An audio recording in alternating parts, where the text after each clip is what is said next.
Welcome back to Steel and Vance. One of the coolest things about doing this show is how open to coming on people have been. And in particular, our next guest, every time we call, he has said yes.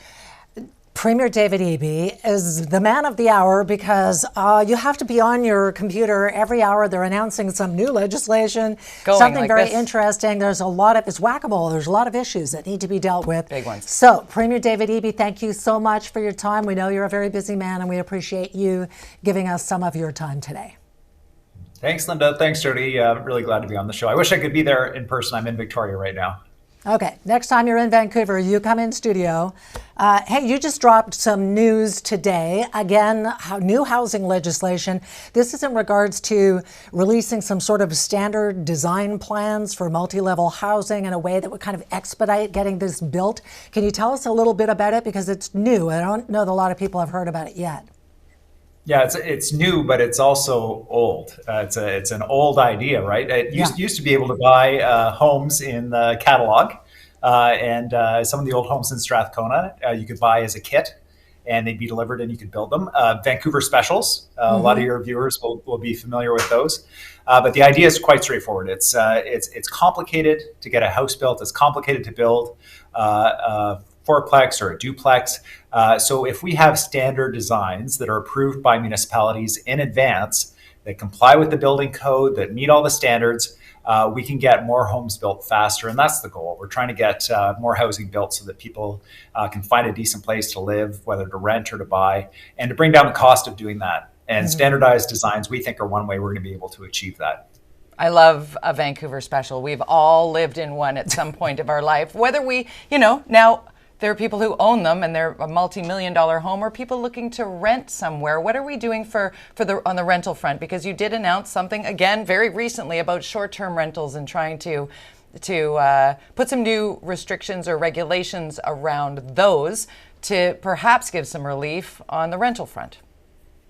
Well, my family, when we're on vacation, we like staying in short-term rentals. There's no problem with short-term rentals or Airbnb, VRBO in themselves. The issue we face in British Columbia is that we have vacancy rates of less than 1%. There's been a huge challenge that people have faced just trying to find a decent place to rent. And one of the things we saw during the pandemic in particular was a lot of units that had previously been short-term rentals coming on as long-term rentals. And we actually saw some decreases in rent rates. We saw people were able to actually find a place to rent.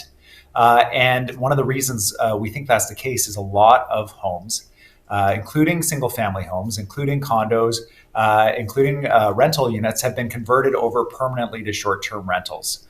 So the new rules are, unless it's your primary residence, you're not allowed to do short-term rentals in British Columbia in major cities. There are rules for smaller communities to opt in, but you're still allowed to on your principal residence. So if you have a suite in your principal residence or a laneway house, you can still do that. Trying to find that balance, trying to get that housing on the market so that people can actually rent it. We need every unit available to be able to respond to this crisis. So it's really an urgent response approach.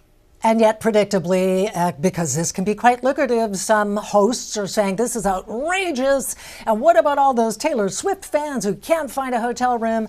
Are there going to be any exemptions? Have you had any think through some of the comments and criticisms and think, oh, we might tweak it a bit? The big challenge that we face is always enforcement. So this new law requires that the platforms ensure that there's a business license and that there's reporting back to municipalities so that these rules can actually be enforced. Once you start introducing these loopholes, whether it's like, oh, we're going to do just major events, or there's this other kind of special exception, you start drilling holes through it, it starts to look like Swiss cheese, and it makes it easy for people to avoid the rules. And there are a group of highly motivated people who made a lot of money converting long-term housing into short-term rentals that want to continue doing that. And they're not to blame. They were able to do it under the old rules, but not anymore. We are changing the rules, and there will be some pain, but we need some gain in the housing badly for people who are looking for a place to live. Yeah. Let's look forward to that waterline, because rents right now, it's just astounding to look at how much per square foot people have to pay just to live and work in this province. So let's shift. We could literally talk housing this entire interview, but we want to touch on a number of topics. And we want to get to public safety. Certainly there was discussion today about frustration at the federal level on a response to your plea to address the RCMP contract in this province and how it's leaving some rural communities at risk. Where are we at with the RCMP? Well, we have a challenge. We need a lot of additional police officers in BC. Our population is growing very quickly. This is to maintain basic policing services levels that people expect when they call 911, that they get that response in an appropriate time from a police officer who's ready to do the work. We have, at the provincial level, increased the budget for the RCMP to fill in vacancies across the province, more than 200 police officers. We can't get the recruits out of the depot. And we need to fill those in. And there are specialty lines as well, the anti-gang task force, the exploited individuals task force of the RCMP. These specialized teams that do that incredibly important policing work are short officers. So the message of the federal government is quite straightforward because we're hearing that there may be a desire at the federal level to get the RCMP out of the contract policing model that they're in British Columbia and New Brunswick and other provinces, and to move them to be just a national police force like the FBI in the United States. And if that's the case, the contract is up in 2030 for the RCMP. We need to know that now. All you have to do is look at Surrey and the transition there and the challenge of doing that work and try to imagine that on a provincial level. This is a multi-year project. And we need to have clarity. RCMP officers need that clarity. Communities need that clarity about what the intentions of the federal government are.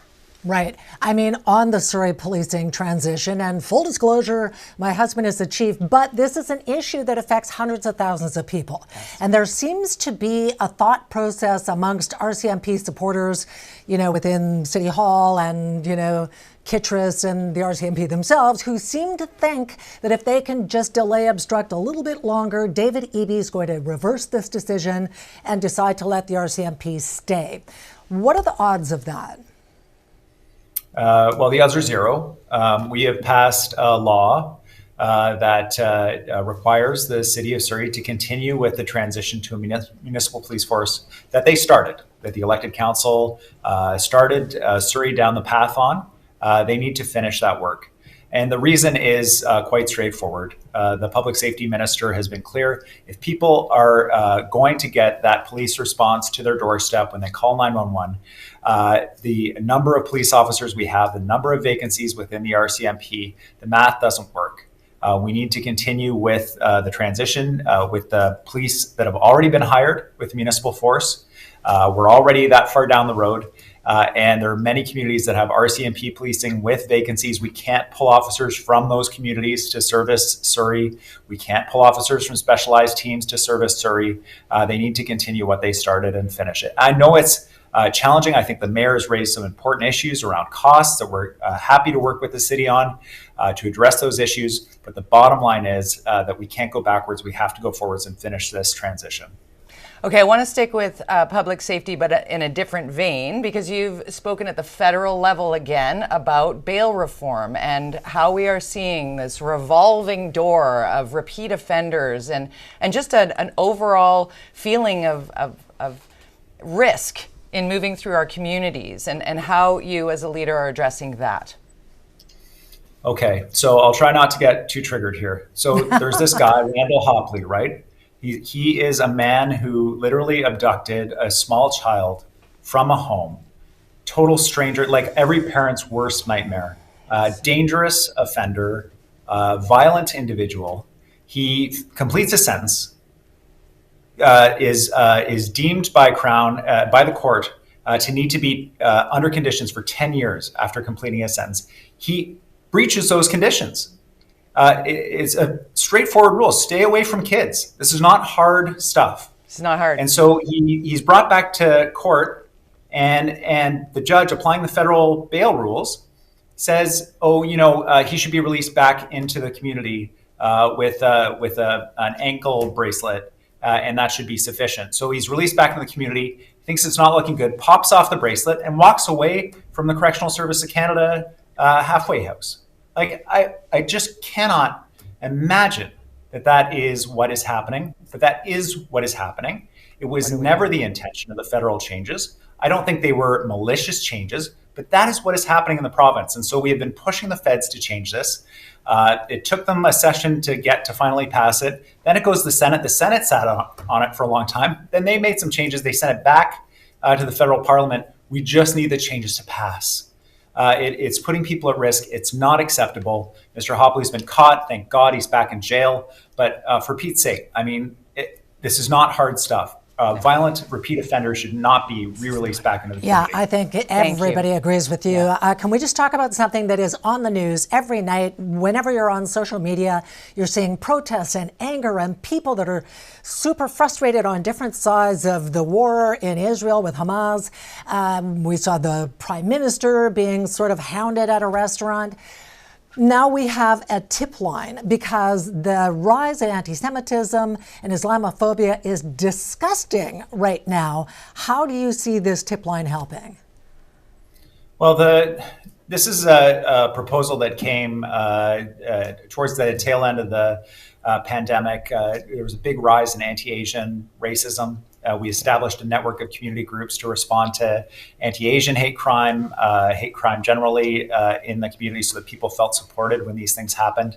And now you're right, we've seen this rise in BC of anti-Semitism. We've had swastikas painted on synagogue. We've had threats to Jewish members of the community. Obviously, Jewish community members here in BC are looking out to Quebec. They're seeing shots fired into a Jewish school out there. And then hand in hand, Islamophobia. It seems that the two go together. Whenever we see an increase in one, we see an increase in the other. Anti-Muslim rhetoric, attacks on two Muslim women in Vancouver, people just not feeling safe in community if they're wearing a headscarf, if they're wearing a hijab, if they're wearing a kippah, a Jewish cap, not feeling safe to be out in community. It's not acceptable in BC. We know what's happening in the Middle East is horrific, whether it's in Gaza or the terrorist attacks on October 7th. It is awful to watch on TV. We cannot let hate and division take hold in British Columbia. So giving people a chance to bring this information forward if they don't feel comfortable going to police for whatever reason, so they can be supported, be referred to a community group that can provide counseling, and then the support maybe to make a report to law enforcement. This is our goal here, to be able to address this, and our goal is to get it up and running by the spring. And stepping forward is the first act, right, in trying to have that support. So many people are living fearfully right now on everything you just explained, but also online. And a target of online harassment, certainly our provincial health officer, Dr. Bonnie Henry. We've had a couple of MLAs, and Selena Robinson and Eleanor Sturko step forward on that front as well. Is there any plan to protect public-facing people and regular Joe public from the online harassment that we're seeing escalate? Well, I mean, I don't have to tell either of you about harassment online, and Linda, you in particular, obviously. It is very clear that women, in particular, in politics, in public-facing roles, face disproportionate threats of violence, direct personal attacks that are unimaginable. If you haven't been subjected to this kind of thing, it's hard to imagine that people would send these kinds of threats that women in politics, that women in media, that women in high-profile roles face every day, including in British Columbia. To some degree, politicians sign up for a public-facing role. We expect protests. We expect people to voice their opinions. This is part of the job. But if we want a diversity of people in politics and media and public roles, we do have to make sure that people feel safe and protected, and that this kind of thing is taken really seriously.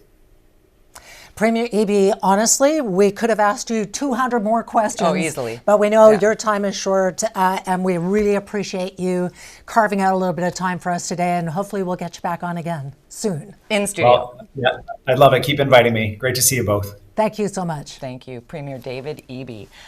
Whew, yeah. That was a lot to talk about, and we have so much more, and I know you have questions for the Premier, and we will absolutely have him back. We're also going to take a little bit of a light moment, because we're going to talk science through the eyes of... Science dogs, yes. right? Bunsen and Beaker. They are kind of social media stars. You're going to meet them, and they're making school fun for Canadian school kids. Their human science teacher joins us next. It is going to be great. And hey, boy, does having Uber over the holiday season take the stress off just a little bit? Love Uber. And it could actually help with the bottom line, too, if you're looking for some income. I don't know if you know this, but 92% of drivers and delivery people on Uber report that flexibility is, of course, important when choosing work. That's why over 140,000 Canadians choose to earn flexibly with Uber. If you want to find out more, heading into the holidays, need some cash in your pocket, learn more at uber.com/flexibilityworks. This is a good idea for It so is. many looking for a little extra income on the side. Okay, we got to get you a little something extra from your viewing party photos sent in last week. Hello there to Jean in Vancouver. We have Jerry and Miss Coco in Campbell River. Jerry and Russ, hello there. Thanks for watching. And Jay in Vancouver. Thank you for watching. End of the show today, we will be giving away a $150 gift card to White Spot. So send us your viewing party photos next week. You're going to probably get a prize there as well.